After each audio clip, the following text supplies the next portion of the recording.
Hello everyone, আজকে আমি আবার একটা নতুন রেসিপি নিয়ে চলে এসেছি তোমাদের মধ্যে। সেটা হলো মাছের মশলা।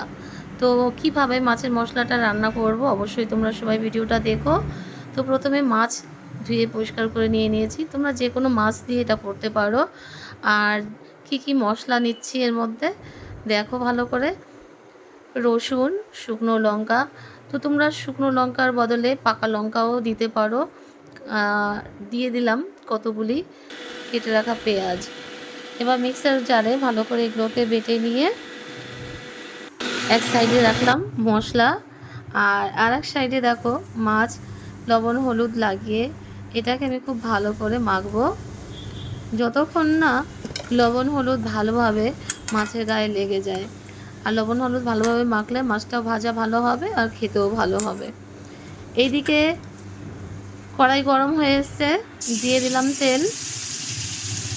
তো এক এক করে লবণ হলুদ মাখানো মাছগুলো তেলে ছেড়ে দেব। আর মাছগুলো ভাজা করব, এপিট ওপিট করে ভালো করে ভাজা করব। যতক্ষণ না ভালো করে ভাজা হয় সেই পর্যন্ত আমরা অপেক্ষা করব। তো আমরা দেখো অনেকেই মাছ ভাজা খেয়ে থাকি। তো এইভাবে যারা খাওনি এইভাবে মাছটা রান্না করে খেয়ে দেখো, এত ভালো লাগবে।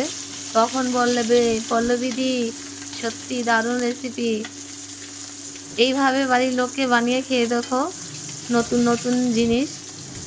তো আশা করি তোমাদের খুব ভালো লাগবে। তো মাছগুলো ভাজা হয়ে গেছে, আমি এক এক করে মাছ ভাজাগুলো তুলে নিয়ে এবার সেই তেলের মধ্যে দিয়ে দিলাম কতগুলি কালি জিরা। আর সেই বেটে রাখা মশলাটাও ছেড়ে দিলাম। এবার এর মধ্যে পরিমাণ মতন লবণ হলুদ দিয়ে এটাকে আমি খুব ভালো করে নাড়াচাড়া করব। আর এটা খুব ঘন ঘন নাড়তে হয় যাতে কড়াইতে লেগে না যায়। কড়াইতে যদি লেগে যায় বা পুড়ে যায় তাহলে এর টেস্টটা কিন্তু একদম খারাপ হয়ে যাবে। যার জন্য খুব ঘন ঘন নাড়তে হয়, একটু সময় লাগে। তো দেখো নাড়তে নাড়তে একদম মশলাটা রেডি হয়ে এসছে। অনেকটাই দেখো মশলাটা শুকিয়ে গেছে, ভাজা ভাজা হয়ে গেছে। আর দেখো কত সুন্দর কালার এসছে, দেখেছো? আর এইবার আমার ভেজে রাখা মাছগুলো আমি মশলার মধ্যে ছেড়ে দিয়ে এটাকে খুব ভালো করে নাড়াচাড়া করব যাতে মশলাটা খুব ভালোভাবে মাছের গায়ে লেগে যায়। আর এইটাই মাথায় সবসময় রাখতে হবে যে কোনো রকম যাতে পোড়া না লাগে। পুড়লে কিন্তু এর টেস্ট একদম বাজে হয়ে যাবে। একদম দেখো মশলা মাছ একদম একসাথে মিশে লেগে গেছে।